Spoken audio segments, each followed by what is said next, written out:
Hello everyone, welcome to my new video lecture. In this lecture I am going to explain analysis and design of flange beam. Flange beam होते क्या हैं? तो सबको पता होगा beam के बारे में. बीम हमने डिज़ाइन किया आरसीसी में. आरसीसी का फ्लैंज बीम पार्ट है. तो नॉर्मल वे में अगर समझने की कोशिश कीजिए तो फ्लैंज बीम जो टी सेक्शन, आई सेक्शन और एल सेक्शन टाइप के जो बीम होते हैं ना, उन्हीं को हम फ्लैंज बीम कहते हैं.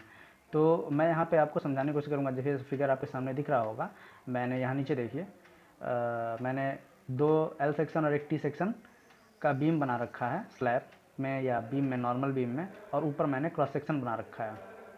मैं आपको दिखाने की कोशिश करता हूँ.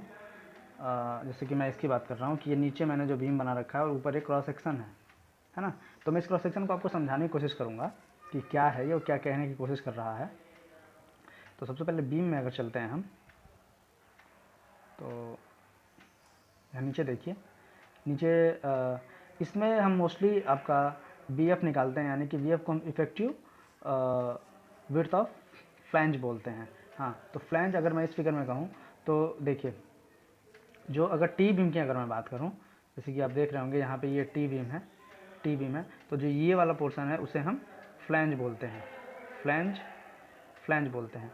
और जो ये वाला पोर्शन है नीचे वाला, इसे हम वेब बोलते हैं. ये आपको क्लियर हो गया होगा. और ये आपका इधर आपका टोटल विड्थ है. ये आपका एल बीम के लिए, जो एल बीम है इसके लिए आपका BF विड्थ ऑफ फ्लैंज है. ये आपका BF विड्थ ऑफ फ्लैंज है. ऊपर मैंने क्रॉस सेक्शन बना रखा है तो डॉटेड पॉइंट में. तो इस बीम का ये मैंने जो क्रॉस सेक्शन डॉटेड पॉइंट दे रखा है, तो इसके लिए L0, यानी कि ये लेंथ है किसकी, बीम की. और इस एल बीम के लिए ये वाला क्रॉस सेक्शन है यहाँ पे. और इसका ये टी सेक्शन जो ऊपर मैंने बना रखा है, तो इसके लिए L/2 जो लेंथ है, L/2 इसका. और यहाँ पे आप देख रहे होंगे जो वेब है, वेब का क्या है विड्थ, वो इतना है. ये वाला वेब का विड्थ है. तो इसी को मैंने इस क्रॉस सेक्शन में यहाँ से यहाँ तक काटा है और ये वाला विड्थ ऑफ किया है. तो जो अगर हम पूरे बी की अगर बात करें, बी क्या होगा, तो ये जो आप देखिए, मैं इसकी बात कर रहा हूँ फिगर से, मैं इसकी बात कर रहा हूँ, अभी समझाता हूँ. तो इसकी मैं बात करूँ तो आपको समझ में आ रहा है कि विड्थ ऑफ फ्लैंज इसका L/6 + BW + 6 DF ये आ रहा है किसका, कॉन्टिन्यूस टी बीम का, या प्रॉपर कॉन्टिन्यूस टी बीम हो तो. और वहीं अगर कॉन्टिन्यूस एल बीम की बात करूँ तो आप इफेक्टिव विड्थ ऑफ फ्लैंज देख रहे हैं L0/12 + BW + 3 DF, यानी कि ये हाफ हो जाता है इसका, किसके, L0 के, है ना. तो ये इस फार्मूले को आप याद करना है. इजी फार्मूला है, जो आपको DF भी पता है, BW भी पता है, L0 भी पता है और BF तो पता ही है. तो आप इसे इजीली वे में निकाल सकते हैं. अब हम नीचे चलते हैं और एक क्वेश्चन सॉल्व करने की कोशिश करूँगा. बहुत ही इजी क्वेश्चन है. क्वेश्चन को मैं पढ़ता हूँ कि क्या है ये, कि an isolated T beam is use as a walkway. The beam is simply supported with an effective span of 6 metre. The effective width of flange for the cross section shown in the figure. ठीक है. तो यहाँ पे ये question था और यहाँ पे हमें ये पूरा टी सेक्शन दे रखा है, टी बीम दे रखा है. क्वेश्चन में थोड़ा सा गलती है, मैं बताता हूँ कहाँ गलती है. ये क्वेश्चन में ये 1000 है और ये 6 मीटर दे रखा था, तो इसको सेंटीमीटर में चेंज किया तो 6000 हो जाएगा. इसको आप नोट कीजिएगा.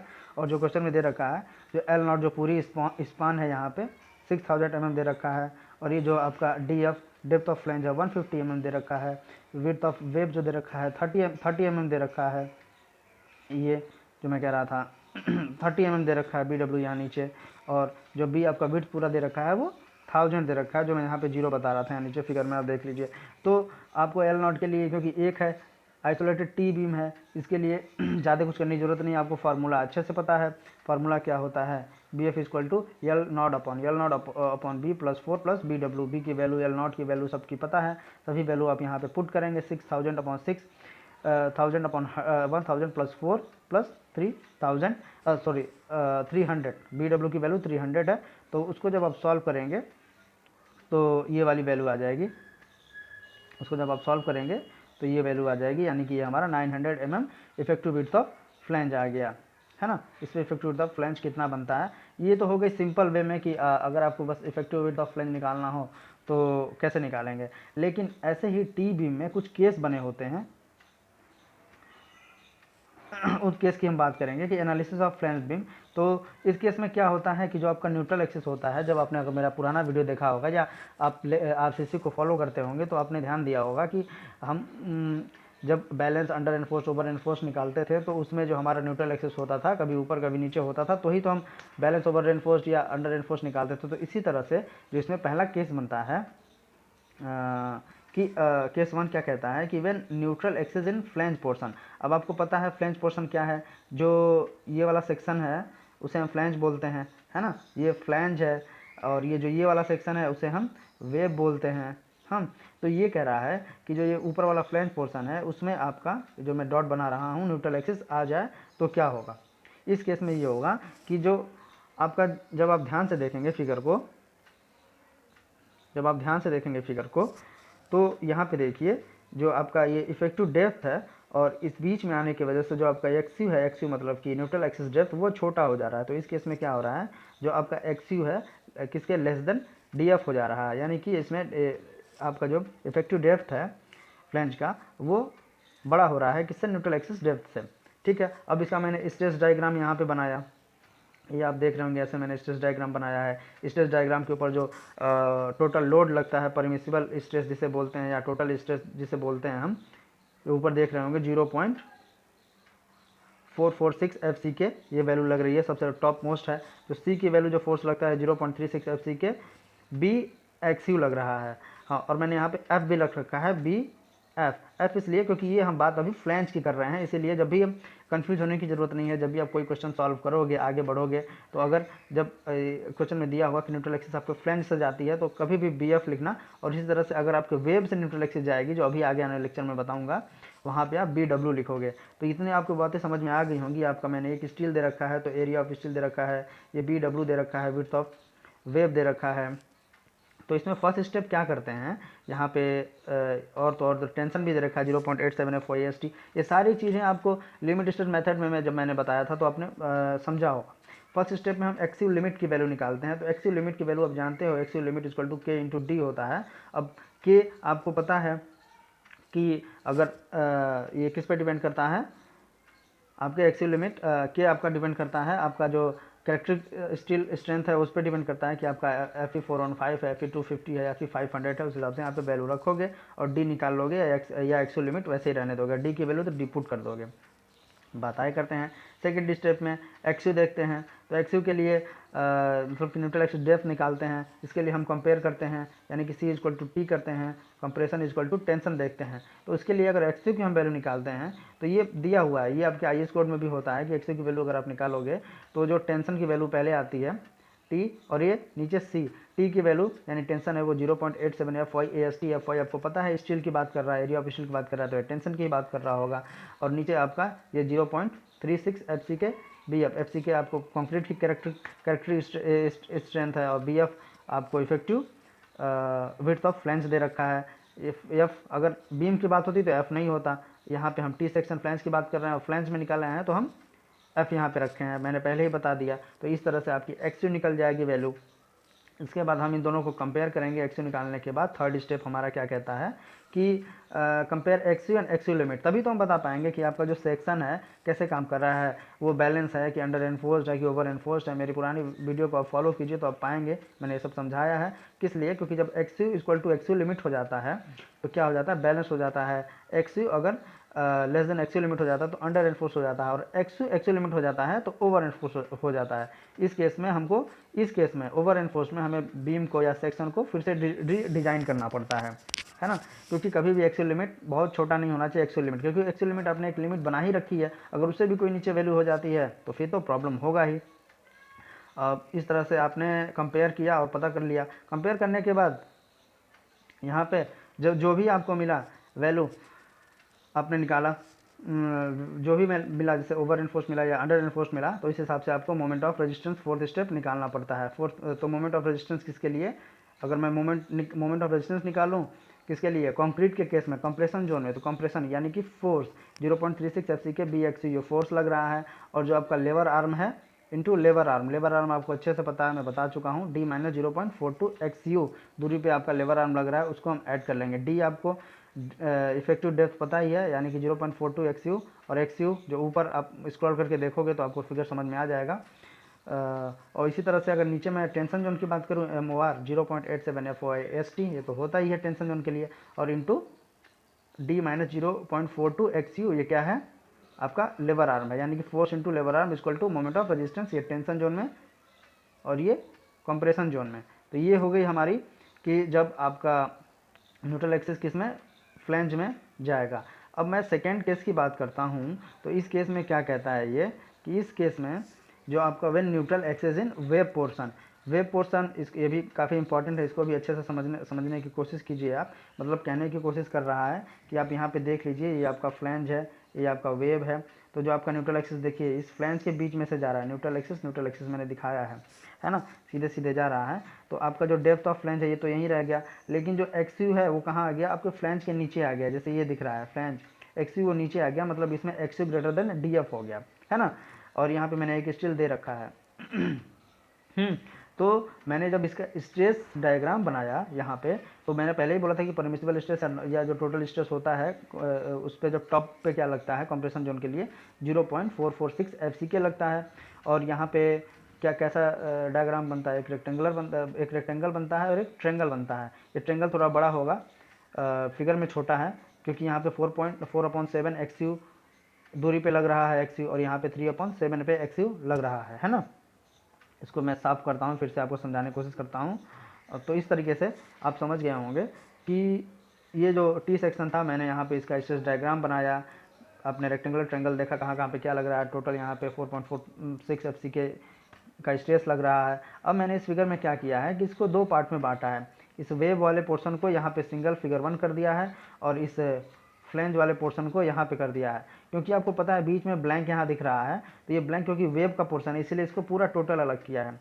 और यहाँ पे मैंने ये टोटल आप बी एफ देख रहे होंगे, इफेक्टिव विड्थ ऑफ फ्लैंज है। तो इससे पूरी दूरी निकालने के लिए, मतलब कि ये जो बी डब्ल्यू है ना, ये मतलब कि ये जो आपका बी डब्ल्यू है, ये बी डब्ल्यू है आपका, तो इसको इस बी एफ में से माइनस कर देंगे तो ही तो इसकी वैल्यू आ जाएगी, इस पूरे की वैल्यू आ जाएगी, ऊपर की वैल्यू आ जाएगी, आ गई।